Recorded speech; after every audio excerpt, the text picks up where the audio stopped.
Welcome everybody to the Passion to Profession podcast. Very excited today because we are joined by the wonderful Neal Schaffer. Neal, how are you doing? I'm doing awesome, Passion Dan, if I may call you that. How are you doing? No one actually calls me that like in words. That's funny to hear. No, I'm really well, really well. Guys, quick intro to Neal because we've been really excited to do this show for a while, ever since Liam, our podcast producer, booked this in. So Neal is an author of the book, The Age of Influence, and he's an expert in all things social media and marketing through social, through digital, right?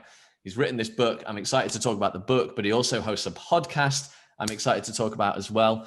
So we're going to dive into all sorts of exciting things. Neal, if I might have butchered the intro, so in case I have, is there anything else that people should know about you before we dive in?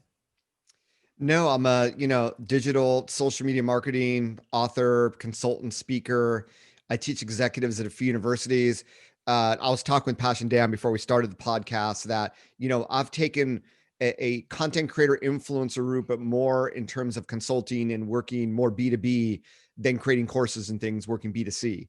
So it's a little bit a different route that a lot of you have taken, but I've worked with a lot of content creators and influencers, and hopefully I've become one myself. So looking forward to give you all some great advice today. And I want to give a shout out to Liam, our podcast producer, because it's always the people in the back that make these things happen that never get appreciated. And as a former drummer of a band, I see you got an electric drum set back there, Passion Dan. It's the drummers in the background. They're not in the spotlight, but they control the beat. So here's the Liam. Yeah, absolutely. Couldn't agree more. Thanks, Liam. And thanks everyone in the Passion team who makes all of this stuff happen. Indeed. Yeah. So let's start with what influencer marketing actually is. I think people define it different ways. How would you define it?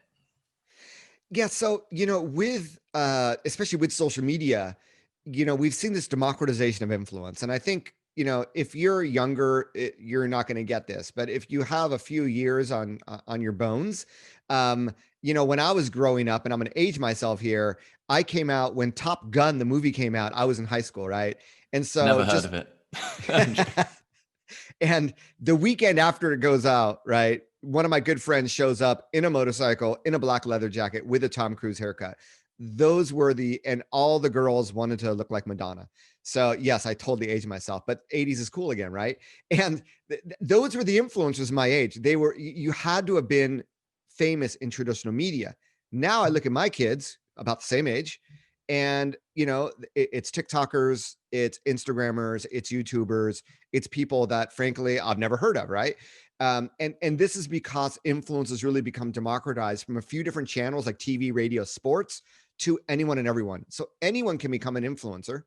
And the idea is that when you become an influencer, you're number one, a content creator, because that is the fuel of digital and social media. You cannot get found without content, but you're also building a community around a specific niche, a specific topic that you're an expert in, you're passionate about, usually a combination of those things. And so influencer marketing is something that I think is still relatively new and still very underutilized, where companies are saying, wow, I can post something on my Facebook page and I have 10,000 fans and maybe 50 people will actually see it because the way the algorithms work. Or I can work with an influencer. They can talk about my brand, even with 1,000 followers on Instagram. They're probably going to get more views than my 10,000 fans get on Facebook. And it's coming from someone that is trusted. And when it's done right, it's actually authentic, right? And it gets engagement, and it could build brand awareness. It could build clicks if you offer a discount for their community. So that's one very, very easy to understand aspect of influencer marketing. I think for those influencers out there, for content creators, the way that you use it is, and the way that I've seen a lot more people become more and more influential, is really tapping into other influencers, doing shout outs with other influencers, creating content with other influencers, even including them as part of your product, whether a core part or even as an affiliate partner. I think influencers working amongst themselves, because there's no competition out there, right? It's a huge market for everybody. And when you realize that, and when you begin to collaborate with other people, even if they're not directly in your space, in related spaces, you can work together and put together something really unique and cross-pollinate your audiences. Because, all of you listening, you have the audience, you have the community. And sometimes it's not about trying to find new communities yourself through advertising, what have you, but tapping into other people who already have those communities. And that's the heart of influencer marketing, whether you're a brand or you're another influencer. I love that. If our community that we have is really experts who they have their own little personal brand or big personal brand, Mm-hmm. how do you see people in that space actually growing their influence so that they have something that they can actually monetize?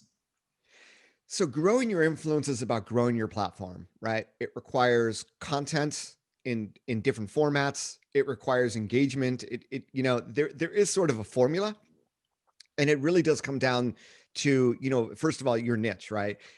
What is your unique perspective? If you're just trying to do what everybody else does, it's a very, very noisy world. And because it is a formula, a lot of people try to do the same thing. So you have to have, I mean, everybody's different. Everybody can write a great book. Everybody can create a great course that's uniquely theirs. So really, when I think about, the beginning, it's the niche, and part of the niche is the brand.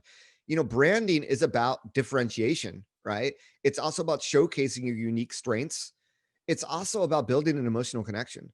So that's an art, and that really can't be taught. And you have to figure out your own unique way. Like, look around there, do a hashtag search, or do a search for those keywords that you would want to come up with. Who are like the top 10 in your space, and really study them.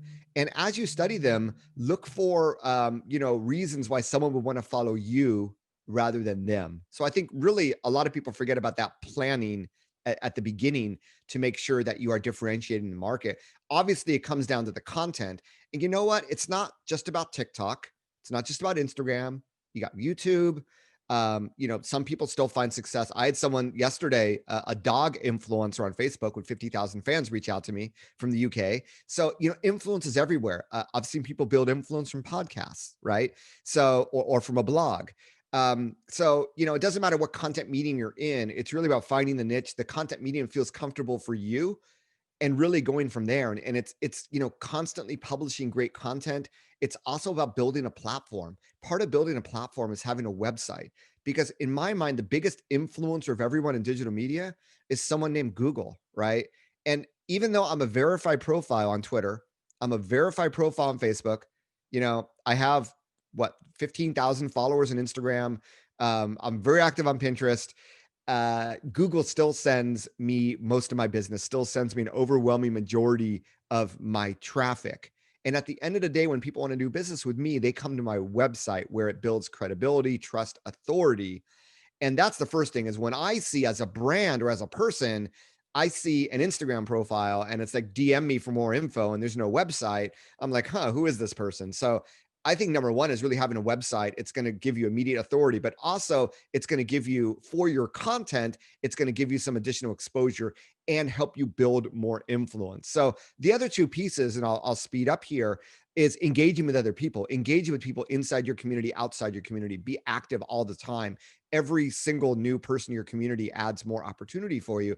And I think the other one is not only collaborating with other influencers to help build your influence, but when you work with brands, it's also going to help build your influence. It's also saying, wow, Neal Schaffer is working with Google. That's a pretty big thing, right? So when people in your community see that, that's great. Sometimes the brands will share your content to their community as well, which is going to help you get exposure as well. So those are, getting on people's podcasts, getting on people's blogs, getting on people's Instagram lives, this collaboration with other influencers. I think that would be the number one tactic once you have an established community that I would recommend. I love that. Really love that. What would you say if someone's struggling with imposter syndrome? They want to become this content creator, but they think, well, there's so many other experts out there. What would you say to those people? Dude, everybody has imposter syndrome. There are some days where I have imposter syndrome. We all have it. So the way to get over that is, I'm not going to say fake it till you make it, because you need to have self-confidence, right? People that are successful in the world have confidence in what they do. So, yes, there might be other people doing it. There probably are. It doesn't mean that they're better than you. It doesn't mean that they're speaking to the audience that you speak to. It doesn't mean that they have the same experiences and skill sets. This is something that, we all face. It's not just you, right? So you're in company, but at the end of the day, you were born with a purpose. And if you have a skill, it's your, I won't say responsibility, but I'm sure you have a mission that you want to share that with more people. Yes, it's about making money, but it's also about, helping people live a greater life.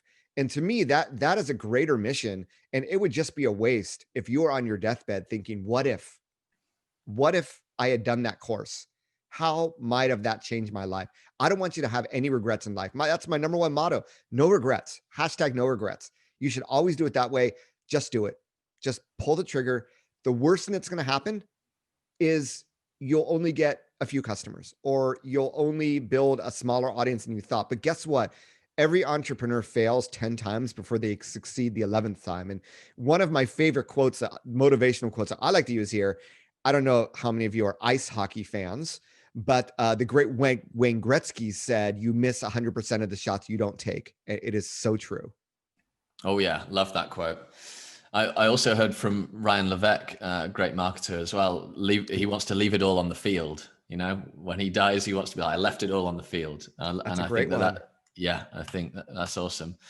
Let's talk about your podcast. So it's called Maximize Your Social Influence. I want to actually talk about podcasting in general to start with. It feels like everyone has a podcast, right? And maybe our community is also thinking, should I have a podcast? Is it too late? What's your opinion about that whole space? Is it the right thing, or is it too late? So I mentioned at the beginning, in order to build influence, you need digital content. So digital content comes in four main forms, right? Everybody immediately thinks of like video, and video is cool. It's popular. I think that there's still room to build your niche in video and be successful at it. Video mainly, and when I say video, I really mean YouTube, because that's the search engine. That's where you're going to get the most volume.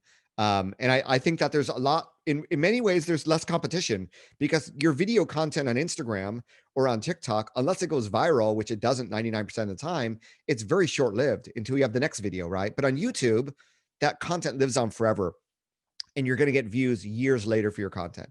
So that's why I'm always pumped and always recommend that if you're doing video, you must have a YouTube channel. Photos, social media, short-lived. It's a hamster wheel content. It's like, oh man, I got to create a photo every day for Instagram.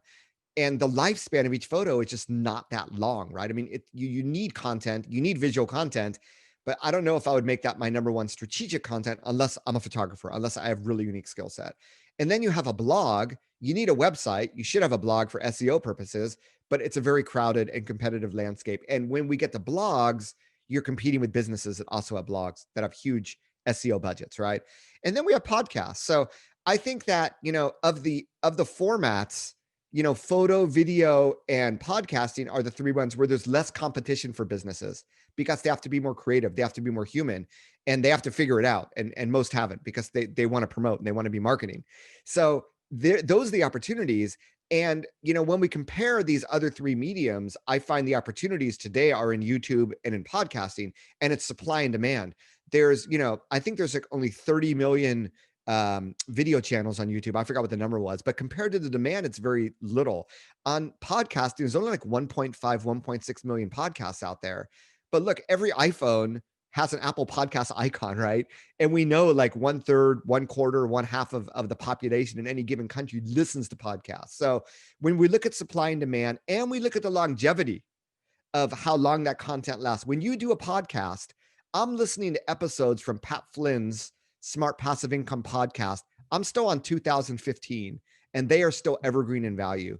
So when you do an Instagram post, no one's going back and looking at the first post in your feed. But with podcasting, they often are, or they keep on going back further and further and further. And they're getting notifications on their phone when you have new content every week, which is the default, which doesn't happen in any other content medium. So to me, it's very attractive. But what I think makes podcasting even more attractive is that most podcasts are like we're doing right now. They're interviews. So you are now able to access influencers because you have a podcast. And I've found it's really interesting. Once you have a podcast, it's a little sexy for a lot of people. A lot of people reach out that actually want to be on your podcast. They may not give you I had the CEO of an agency reach out to me just this week. And I had asked her, I asked her for some case studies of influencer marketing for a presentation, and I never really got a response. And now she wants to be on my podcast, 6 months later. So it is a great influence generator and networking, right? If you want to further network with influencers or businesses or brands or startups in your industry, a podcast is a great networking vehicle to allow you to do that, to show up in the podcast algorithm. And guess what? You can now repurpose that content. You can make audiograms for Instagram. You could make, videos. If you could live stream it if you want, you can make blog posts. So yes, as a way of building a platform, especially if you don't want to have all your eggs in one basket, I think podcasting is still a great. You're not too late. I'm actually I just uploaded audio for a teaser for my second podcast, which I'm launching next month. So just goes to show you it's never too late. And I'm still, heavily on the podcasting bandwagon today. I love that. I love that. It sounds to me like a podcast, like starting a podcast is like planting a tree. The best time is like 5 years ago. The second best time is right now. Well, even, TikTok, all this stuff, you're never too late, right? Yeah. The algorithms favor new content, and people are always looking for fresh new ideas. So it's evergreen. Just got to do it, right? Yeah. How would you measure success? Because I think, especially with podcasts, we are very performance driven at Passion, and we also encourage all of our customers to be very performance driven. So we really encourage them to think about what's the biggest return on investment I can get, whether that is in the tools they invest in, the marketing they do, or the time they spend. How should people think about what they get out of a podcast and whether it's successful or not? Well, I think that you need a digital infrastructure to promote your brand, to build community, to build influence, right? So it's not a question for me of ROI, it's where are you going to build that platform, right? And there's tremendous resources you need to invest into doing it. You need to have one platform to begin with. I believe that should be a website. And then you move off from there to really build communities in social media, what have you. So podcasting is really interesting because you can get like number of average downloads. And there are stats that show, hey, if you're getting over X number of downloads per month, or after 30 days after release, you're in like the top 10% for podcasts. So I know, like, for me, I'm in the top 10%. And I use tools like chartable.com as a great free tool that will send you daily notifications when your podcast appears in various charts. In fact, while we were talking, I just got an update from Chartable. And while we're talking, it's saying, hey, Neal, your podcast, Maximize Your Social Influence podcast, right now in Austria, right next door to you in Germany, Passion Dan, is now number 24th on the chart. In Italy for marketing, it's number 62 on the chart. So for me, cracking the top 200, then cracking the top 100, actually podcasting compared to other things gives me a numeric rating as to how much relative influence I'm building. So for me, it's number one, downloads. It's number two, I look at the charts. It's number three, those networking and unique collaborative opportunities it gives me. And number four, I have gotten business. I've gotten business from a podcast listener sending me an email. I've been listening to your podcast. You mentioned that you have a fractional CMO service. I think I'd like to hire you. Can we have an exploratory call? And I just signed up this company 2 weeks ago, right? I was a guest on someone else's podcast, and now they're a client of mine as well. So you got to remember, with podcasting, you're also building network, you're building engagement. And with every interview, there's a potential for incredible ROI.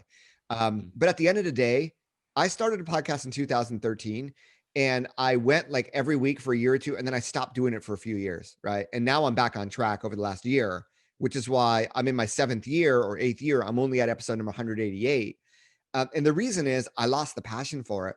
I was doing podcasting for the wrong reasons. I was doing it for marketing, not to really share ideas. And I wasn't passionate about it, right? And now that I've become an active listener of podcasts myself, I'm really passionate about it. And I've become a better podcaster.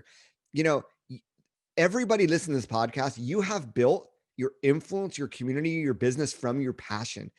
If you do not have a passion for speaking into a microphone, you should not be doing podcasting. If you love to speak and meet people and chit chat, and you always say to yourself, man, if these people were a fly on the wall, they would get so much out of this conversation, then you were born to podcast. That's at the end of it. That's what it comes down to. I have yet to start a YouTube channel.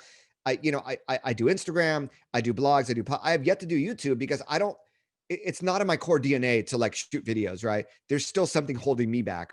I'm passionate, but I don't have the right passion. So I don't do it, right? I don't want to do it. And I don't know what rating this podcast is. I don't want to do it half-ass, right? I'm passionate. If I want to do it, I want to be successful with it. So if that sounds like you, I think podcasting gives you loads of opportunities, and really start with who are the 52 people that you'd love to have a conversation with. And that's your hit list of people to reach out to and hopefully get on a podcast on a weekly basis. Until then, share your own information with your own community, get some subscriptions going. And as you build up subscriptions and as you get into those ratings, right, and rankings, that's where people start to reach out to you and say, I'd love to be on your podcast. And that's where you build more influence. And it really just goes from there. Love that. How would you promote your podcast? Like, let's say in our community, someone listening, they launch, they've done their first episode. What next? How do they get some people to listen to it? Well, to me, it's no different than launching a product.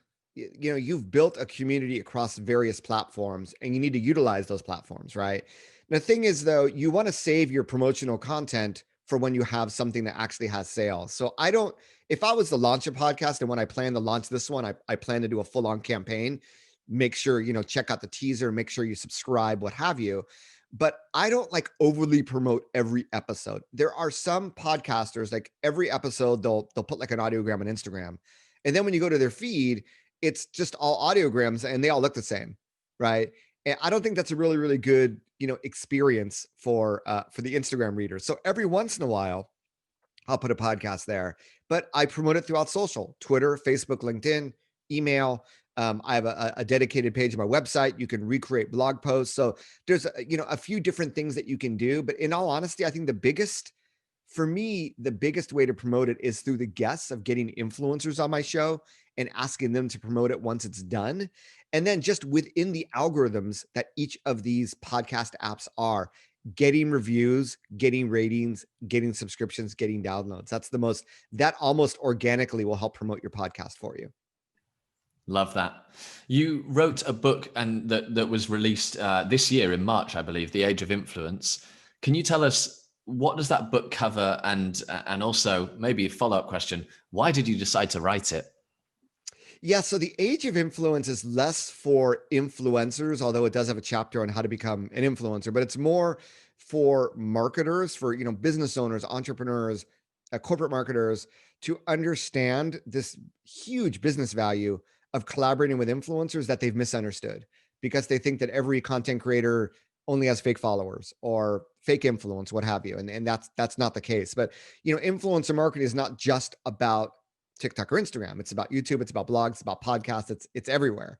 So I found that in my consulting and speaking and teaching, I was starting to get asked a lot of questions about influencer marketing. As I dug in and did more research, I realized no one was telling the truth about it, right? You have all these agencies that are selling people with lots of followers, and then you have people that will buy fake followers. And I've had a number of influencers, they bought fake followers so that they could register on these platforms in order to make money, right? They needed like 1,000 more followers. Boom. So the fact that you have this whole industry just chasing vanity metrics has built a little bit of fakeness. And I wanted to point out that that's only one part of it, that there is true influence amongst there, but it's also not just in those platforms that we hear a lot about. So in digital marketing, I still think that influencer marketing is a core component. You have SEO, you have content marketing, you have email, you have social, and you have influencer, right? And therefore, I wanted to write the book and really help businesses uncover that missing opportunity. So I'm already going on to my next book, as we talked, before we started Passion Dam. But yeah, I think that influence and relationships, and this is where you, as a content creator, can do better than brands, because you can resonate with people. You're a person, not a logo. And that's always going to work to your advantage. So you need to leverage that. And that's why, as I was writing the book, I realized the more human, the more relatable, the more raw I could be, the more I can compete not only with other businesses, but with other influencers who might seem a little bit more fake, or they don't really show their true selves. And then we had COVID-19 come, and I think we're all doing that now, right? But it's a good reminder. You need to build that emotional bond with people. And if there's any one piece of advice from reading that book from an influencer perspective, I think that's what it would be. You need to find your own unique way, and at the end of it, it all comes down to relationships, all comes down to engagements, and that builds the influence. Neal, it's been an absolute pleasure. Thank you so much for investing the time in the conversation with myself, in sharing so much value with our audience. I know that they're going to take a ton from it, which is, makes me very grateful.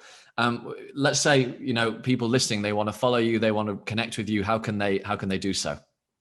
Sure. Well, I am Neal Schaffer everywhere on social media. My website's Neal Schaffer. I am the real Neal, so it's Neal, and it's Schaffer. The book is called The Age of Influence.